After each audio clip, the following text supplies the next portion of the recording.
The Hopup Backlit display is an expandable illuminated display that can be set up in minutes. The Backlit Hopup creates a dynamic display with vibrant LED lights that are long-lasting and are simple to attach. Start by expanding the frame to its full height, snapping the purple locking arms into place. Once stable, begin connecting the lighting strips to the cross sections. Make sure the orientation of the male and female connectors allows for linking them together. And finish by connecting the long extension cord to the female end of the top light strips in series, running it down the side of the display.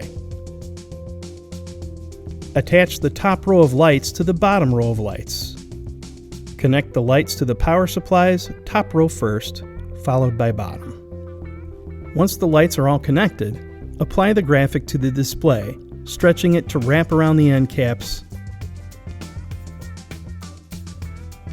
Finish by plugging into power and illuminate.